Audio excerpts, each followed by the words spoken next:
everyone, welcome to my YouTube channel. I am Dr. Ratna Singh. इस video lecture में हम rank of matrix पर discussion करने वाले हैं। रैंक ऑफ मैट्रिक्स फाइंड करने के डिफरेंट मेथड्स हैं। इस वीडियो में हम rank of matrix bye echelon form पे डिस्कशन करेंगे। बाकी मेथड्स हम नेक्स्ट वीडियो में कवर करेंगे। रैंक ऑफ मैट्रिक्स क्या होता है? किसी भी मैट्रिक्स में नंबर ऑफ इंडिपेंडेंट रोज और कॉलम्स को रिप्रेजेंट करता है, वो होता है रैंक ऑफ मैट्रिक्स। अब फिर सेकेंड टर्म इसमें आता है एशलॉन फॉर्म। एशलॉन फॉर्म क्या है? मेरा आपने प्रीवियस वीडियो देखा है टाइप्स ऑफ मैट्रिक्स, उसमें मैंने एक टाइप डिफाइन किया है upper triangular form. Upper triangular form मैंने आपको बताया था कि किसी भी मैट्रिक्स में जो डायगोनल एलिमेंट्स होते हैं, डायगोनल एलिमेंट के बिलो का यदि एवरी एलिमेंट क्या है, जीरो, तो वो मैट्रिक्स क्या कहलाता है? Upper triangular form. तो एक एग्जांपल मैंने ले लिया अपर ट्रायंगुलर फॉर्म का 1 2 3 4 0 4 5 6 0 0 7 8 0 0 0 0। अब इस मैट्रिक्स में ये हमारे डायगोनल एलिमेंट्स हैं। डायगोनल एलिमेंट्स हमारे हो गए 1 4 7 0। फर्स्ट रो का फर्स्ट एलिमेंट, सेकेंड रो का सेकेंड एलिमेंट, थर्ड रो का थर्ड एलिमेंट, फोर्थ रो का फोर्थ एलिमेंट। अब यदि डायगोनल एलिमेंट्स के बिलो के सारे एलिमेंट जीरो हैं तो ये फॉर्म क्या हुआ? Upper triangular form. Upper triangular form से ही हम क्या डिफाइन करते हैं? Echelon form. एशलॉन फॉर्म में भी फर्स्ट कंडीशन क्या होती है कि मैट्रिक्स हमारा अपर ट्रायंगुलर फॉर्म में होना चाहिए। तो हमने यहाँ पर एक अपर ट्रायंगुलर फॉर्म मैट्रिक्स लिख लिया 1 2 3 4 0 4 5 6 0 0 7 8। मान लीजिए फिर से लास्ट रो हमने क्या लिख दिया है? 0। तो एशलॉन फॉर्म में फर्स्ट कंडीशन तो है कि मैट्रिक्स हमारा अपर ट्रायंगुलर फॉर्म में होना चाहिए, पर उसकी सेकेंड कंडीशन क्या है कि एवरी रो का जो लीडिंग एलिमेंट है, non zero leading element, non zero leading element जैसे फर्स्ट रो का नॉन जीरो लीडिंग एलिमेंट क्या हुआ? 1। सेकेंड रो का नॉन जीरो एलिमेंट क्या है? 4। थर्ड रो का नॉन जीरो एलिमेंट क्या है? 7। तो एवरी रो का जो नॉन जीरो लीडिंग एलिमेंट है वो हमेशा क्या होना चाहिए? Unit element. तो जैसे ये मैट्रिक्स अभी हमारा अपर ट्रायंगुलर फॉर्म में तो है, पर एशलॉन फॉर्म में होने के लिए ये जो एलिमेंट्स हैं वो एलिमेंट्स हमारे क्या होने चाहिए? 1। और ये एलिमेंट्स को हम 1 कैसे करेंगे? हमने एलिमेंट्री ऑपरेशंस और एलिमेंट्री ट्रांसफॉर्मेशन में जो वीडियो बनाया है वहाँ पर आपने देखा है कि हम रोज और कॉलम ऑपरेशंस अप्लाई करते हैं।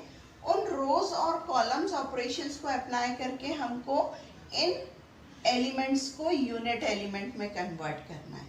तो एशलॉन फॉर्म के लिए सेकेंड कंडीशन क्या हो गई कि ये एलिमेंट्स हमारे क्या होने चाहिए? Unit element. मतलब इस मैट्रिक्स में यदि हम इस 4 और 7 को रो ऑपरेशंस अप्लाई करके जब 1 करेंगे तब ये मैट्रिक्स किस फॉर्म में आएगा? एशलॉन। एशलॉन फॉर्म की थर्ड कंडीशन ये है कि यदि मैट्रिक्स में कोई ऐसी रो है जिसका एवरी एलिमेंट क्या हो? 0। जैसे यहाँ पर मैंने लास्ट रो का एवरी एलिमेंट क्या लिया है? 0। तो वो इस टाइप की जो 0 रो होती है वो मैट्रिक्स के लास्ट में होती है। मान लीजिए ये रो कहीं बीच में होती, जैसे कि मैंने लिखा 1 2 3 4 0 1 5 6। थर्ड रो हम 0 0 कर दें और लास्ट रो हमारा हो जाता है 0 0 1 8। तो यदि बीच में कहीं पर है 0 रो तो वो 0 रो को हमको कहाँ पर करना होगा? लास्ट में। तो अगेन यहाँ पर हम मैट्रिक्स ऑपरेशंस यूज कर सकते हैं, एलिमेंट्री और रो और कॉलम ऑपरेशन। तो हमने वहाँ फर्स्ट ऑपरेशन जो पढ़ा था कि मैट्रिक्स के रोज को हम इंटरचेंज कर सकते हैं, तो मैट्रिक्स में कोई चेंज नहीं होता। तो यहाँ पर R3 और R4 इन दोनों रो को जब हम इंटरचेंज कर देंगे तो ये रो हमारा लास्ट रो हो जाएगा और ये रो हमारा थर्ड रो। तो एशलॉन फॉर्म के में ये मैट्रिक्स कन्वर्ट हो जाएगा, क्योंकि एशलॉन फॉर्म में यदि कोई रो है जिसका एवरी एलिमेंट 0 है तो वो कहाँ होना चाहिए? लास्ट में। तो एशलॉन फॉर्म क्या हुआ कि एशलॉन फॉर्म में मैट्रिक्स अपर ट्रायंगुलर फॉर्म में होना चाहिए। नॉन जीरो रो का एवरी लीडिंग एलिमेंट क्या होना चाहिए? Unit element. यूनिट एलिमेंट मतलब 1। और यदि इस मैट्रिक्स में कोई रो जीरो रो है या जिसका एवरी एलिमेंट 0 है तो वो रोज कहाँ होंगी? मैट्रिक्स के लास्ट में। यदि वो रो मैट्रिक्स के बीच में है तो एलिमेंट्री ऑपरेशंस अप्लाई करके हम उसको लास्ट में कन्वर्ट कर देंगे। तो ये फॉर्म क्या होता है? Echelon form. अब एशलॉन फॉर्म से हम रैंक कैसे डिफाइन करेंगे? Rank of matrix, rank of matrix equals to होता है number of non zero rows in upper triangular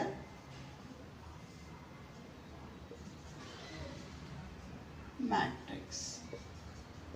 Number of non-zero rows in upper triangular matrix. तो rank of matrix bye echelon form में आपको क्या करना है? आपको कोई भी एक मैट्रिक्स गिवन है, मैट्रिक्स को एलिमेंट्री रो और कॉलम ऑपरेशंस अप्लाई करके आपको अपर ट्रायंगुलर फॉर्म में कन्वर्ट करना है। और अपर ट्रायंगुलर फॉर्म में चेक करना है कि मैट्रिक्स हमारा एशलॉन फॉर्म में है कि नहीं। तो एशलॉन फॉर्म में कन्वर्ट करने के बाद आप उसमें number of non zero rose count करोगे। नॉन जीरो रोज मतलब ऐसी रो जिनका कम से कम एक एलिमेंट ऐसा हो जो जीरो ना हो। जैसे कि मैंने ले लिया मैट्रिक्स 1 2 3 4 0 4 5 0 0 6। तो यहाँ पर इस मैट्रिक्स में तीनों रो क्या है? नॉन जीरो है। यहाँ भी सारे एलिमेंट जीरो नहीं है, इस मैट्रिक्स में भी इस रो में भी सारे एलिमेंट जीरो नहीं है और लास्ट रो में भी सारे एलिमेंट जीरो नहीं है। तो इनमें एक एक एलिमेंट या दो एलिमेंट ऐसे हैं जो नॉन जीरो हैं। तो रैंक ऑफ मैट्रिक्स इस एग्जाम्पल में क्या हो जाएगा? 3। और रैंक ऑफ मैट्रिक्स को हम ग्रीक लेटर रो से डिनोट करते हैं। तो हम लिखते हैं रो ए, मतलब रैंक ऑफ मैट्रिक्स ए। तो इस एग्जाम्पल में रैंक ऑफ मैट्रिक्स क्या हो गया? 3। अब इसी एग्जाम्पल में यदि हम लास्ट रो 0 कर दें, लास्ट रो 0 कर देंगे तो यहाँ पर अब लास्ट रो का एवरी एलिमेंट 0 है, मतलब ये नॉन जीरो रो नहीं हुई, ये 0 रो हो गई। तो इस एशलॉन फॉर्म में नॉन जीरो रोज कितनी हो जाएंगी? 2। तो ये 2 हो गई, इसलिए इसका रैंक क्या हो जाएगा? 2। तो इस तरीके से हम rank of matrix bye echelon form find करते हैं। इस मेथड को हम एक एग्जांपल से बहुत इजीली समझ सकते हैं। आपको एक मैट्रिक्स दिखाई दे रहा है A 1 2 3 2 2 3 5 1 1 3 4 5। अब इस मैट्रिक्स का हम रैंक निकालेंगे बाय एशलॉन फॉर्म। तो रैंक निकालने के लिए हमको सबसे पहले क्या करना है? इस मैट्रिक्स को अपर ट्रायंगुलर फॉर्म में कन्वर्ट करना है। अपर ट्रायंगुलर फॉर्म मतलब ये 3 डायगोनल एलिमेंट्स हैं। पहली रो का पहला एलिमेंट, दूसरी रो का दूसरा एलिमेंट, तीसरी रो का तीसरा एलिमेंट। अब इन एलिमेंट के नीचे ये 3 एलिमेंट हैं। इन तीनों एलिमेंट को हमको क्या करना है? 0। 0 करने के लिए हम क्या करते हैं? हम प्रोसीजर अप्लाई करते हैं कि हम फर्स्ट रो को यूज़ करते हैं। फर्स्ट रो का यूज़ करेंगे और इसमें ऑपरेशंस लगाएंगे जो हमने पहले वीडियो एलिमेंट्री रो और कॉलम ऑपरेशंस पढ़े हैं। उन 3 ऑपरेशंस को यूज करके आपको इनको जीरो करना है। तो यहाँ पर हम सबसे पहले काम क्या करेंगे कि इस फर्स्ट रो का यूज करेंगे और फर्स्ट रो का यूज करके ये जो पहली एलिमेंट है इसकी मदद से हम बाकी 2 रो के पहले एलिमेंट को जीरो करेंगे और जब ये जीरो हो जाएंगे तो यही प्रोसीजर हम किस में करेंगे, सेकेंड और थर्ड रो में। तो यहाँ पर फर्स्ट रो का फर्स्ट एलिमेंट ऑलरेडी 1 है तो इसको हमको 1 करने की ज़रूरत नहीं है। 1 हम क्यों करते हैं, क्योंकि कुछ भी हमको कैलकुलेशंस जब करने होते हैं तो एक नंबर से मल्टीप्लाई करके उसको जोड़ना और घटाना बहुत आसान होता है। अब इसकी जगह 5 होता है तो कैलकुलेशन लेंदी हो जाता है, इसीलिए हमारा एम होता है कि पहली रो का पहला एलिमेंट हम हमेशा क्या कर ले, 1। तो यहाँ तो ऑलरेडी 1 है इसलिए कोई दिक्कत ही नहीं है। अब इस एलिमेंट का यूज करके हमको इन दोनों एलिमेंट को क्या करना है, 0। तो हम ऑपरेशन क्या लगाएंगे, यहाँ 2 है यहाँ 1 है तो पहले इन दोनों को बराबर करना है। तो बराबर करने के लिए हमको फर्स्ट रो में 2 से मल्टीप्लाई करना है। तो यहाँ हम पहली रो के हर नंबर को किससे मल्टीप्लाई कर दें, 2 से, और उसके बाद ये दोनों को जोड़ने से तो ये नंबर 4 हो जाएगा, इसलिए हमको इसको क्या करना पड़ेगा, घटाना पड़ेगा, सब्ट्रैक्ट कर देंगे। तो यहाँ ऑपरेशन क्या हुआ, फाइनली हम किस रो में चेंज कर रहे हैं, सेकेंड रो में। इस रो को हमको 0 करना है तो हम सेकेंड रो में चेंज कर रहे हैं।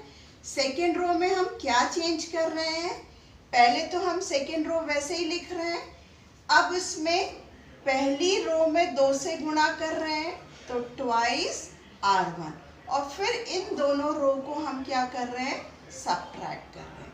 तो फाइनली ऑपरेशन क्या हो गया, r2 replace by r2 minus twice r1। अब इस ऑपरेशन को हम इस मैट्रिक्स में अप्लाई कर दें तो जो गिवन मैट्रिक्स है उसका ट्रांसफॉर्म मैट्रिक्स क्या होगा, पहली रो में हमने कोई चेंज नहीं किया तो उसको हम वैसे ही लिखेंगे 1 2 3 2। सेकेंड रो में हम ऑपरेशन क्या लगा रहे हैं, r2 माइनस ट्वाइस r1। तो पहले हम सेकेंड रो पूरी लिख दें तो सेकेंड रो हमारा 2 3 5 1। अब इसमें हम फर्स्ट रो को 2 से गुणा करके सब्ट्रैक्ट कर रहे हैं तो पहले हम फर्स्ट रो के एवरी एलिमेंट को 2 से गुणा करते हैं तो क्या हो जाएंगे एलिमेंट्स, 2 4 6 4। अब इनको हमको सब्ट्रैक्ट करना है तो सब्ट्रैक्ट करेंगे तो 2 माइनस 2 क्या हुआ, 0, 3 माइनस 4 क्या हो गया, -1, 5 माइनस 6 -1 और 1 माइनस 4 -3। तो ऑपरेशन अप्लाई करने के बाद ट्रांसफॉर्म रो क्या हो गई, 0 -1 -3। अब जैसे हमने सेकेंड रो में ऑपरेशन अप्लाई किया वैसे ही ऑपरेशन हमको किस में करना है, थर्ड रो में। तो थर्ड रो में आप देखो कि ये एलिमेंट क्या है, 1 है तो यहाँ पर भी ये दोनों एलिमेंट 1 है, मतलब डायरेक्ट इनको जब हम सब्ट्रैक्ट कर देंगे तो वो क्या हो जाएंगे, 0। तो थर्ड रो के लिए ऑपरेशन क्या हो जाएगा, r3 replace by, third row में चेंज कर रहे हैं इसलिए r3 रिप्लेस बाय। अब इसमें कोई गुणा नहीं कर रहे हैं क्योंकि दोनों कोफिशिएंट बराबर है, सिंपल इनको सब्ट्रैक्ट कर रहे हैं तो हम लिख देंगे r3 माइनस r1। तो थर्ड रो में हम ये ऑपरेशन लगा दें r3 माइनस r1। तो यहाँ पर थर्ड रो के एलिमेंट्स हम लिख ले 1 3 4 5 और फर्स्ट रो के एलिमेंट्स लिख ले 1 2 3 2। अब इनको हमको घटा देना है तो 1 माइनस 1 क्या हो गया, 0, 3 माइनस 2 क्या हो गया, 1, 4 माइनस 3 क्या हो गया, 1 और 5 माइनस 2 क्या हो गया, 3।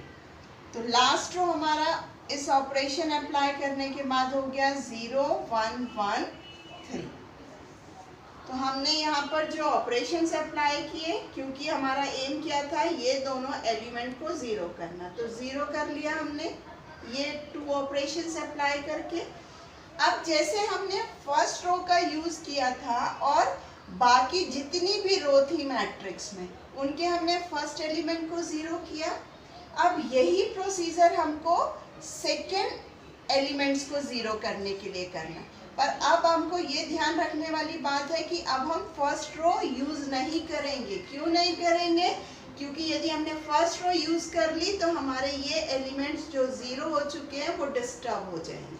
तो अब हम फर्स्ट रो यूज नहीं करेंगे, अब हम सेकेंड रो का यूज करके बाकी जितनी भी रोज होंगी उनके सेकेंड पोजीशन के एलिमेंट को हम जीरो करेंगे।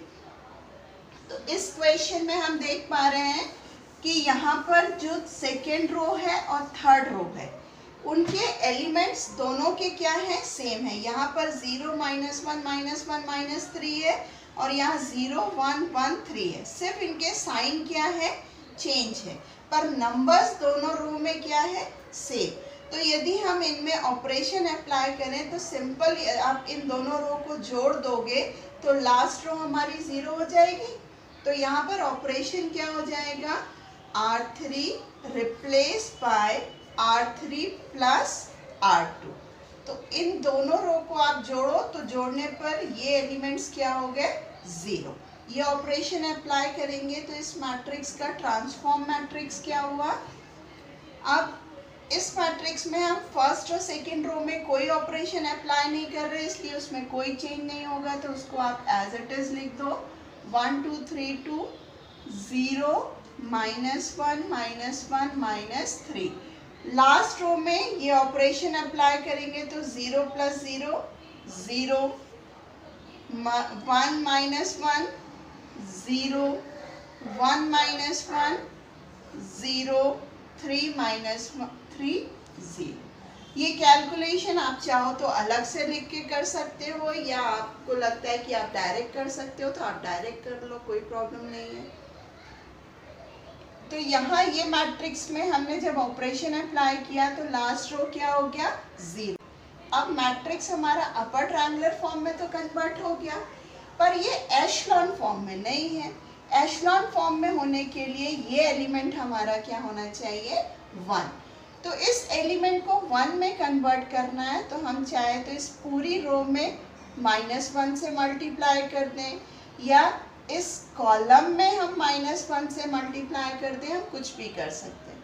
तो यहाँ हम ऑपरेशन क्या अप्लाई कर दें? R2 replace by -1 R2।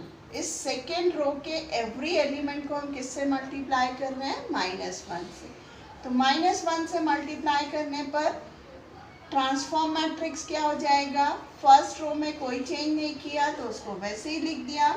Second row के एवरी एलिमेंट में -1 से मल्टीप्लाई किया तो एलिमेंट्स हो गए 0 1 1 3, और लास्ट रो को एज इट इज लिख देंगे क्योंकि इसमें भी हम कोई चेंज नहीं कर रहे। अब आप देखो कि मैट्रिक्स एशलॉन फॉर्म में है। क्यों है? क्योंकि मैट्रिक्स अपर ट्रायंगुलर फॉर्म में है और इसमें जो नॉन जीरो रो का पहला एलिमेंट है, मतलब हर रो का जो पहला नॉन जीरो नंबर है वो क्या है? 1 है। ठीक है, तो लीडिंग एलिमेंट्स 1 हो गए। और इस मैट्रिक्स में लास्ट रो ऐसी है जिसका एवरी एलिमेंट 0 है तो वो लास्ट में है। यदि बीच में होती तो हम उसको लास्ट में ले आते। तो यहाँ ये मैट्रिक्स एशलॉन फॉर्म में है, अपर ट्रायंगुलर फॉर्म में हो गया। तो अब इसका रैंक डिफाइन करना है। तो रैंक मैंने आपको क्या बताया? नंबर ऑफ नॉन जीरो रोज। तो हमको क्या करना है कि चेक करना है जिस रो के सारे एलिमेंट 0 हैं उसको हम क्रॉस बना दें, उसको हमको काउंट नहीं करना है। तो यहाँ एक रो ऐसी है जिसके सारे एलिमेंट 0 है, उसको हम गिनेंगे नहीं। बाकी 2 रोज जो है नॉन जीरो है क्योंकि यहाँ पर ये नॉन जीरो एलिमेंट है हर रो में। तो नॉन जीरो रोज कितनी हो गई? 2। तो इसका रैंक क्या हो जाएगा? 2। और रैंक को हम किससे डिनोट करते हैं? ग्रीक लेटर से। तो rank of A is equals to 2। तो इस तरीके से हम किसी भी मैट्रिक्स का रैंक फाइंड कर सकते हैं बाय एशलॉन फॉर्म। इसके 1-2 और एग्जाम्पल मैं नेक्स्ट वीडियो में दूंगी क्योंकि इसकी लेंथ बहुत ज़्यादा हो जाती है। तो नेक्स्ट वीडियो में मैं आपको इसके अदर एग्जाम्पल दूंगी बाय एशेलॉन फॉर्म के। और आपको यदि मेरे वीडियोस अच्छे लग रहे हैं तो आप उनको लाइक करिए, सब्सक्राइब करिए और शेयर करिए। Thank you.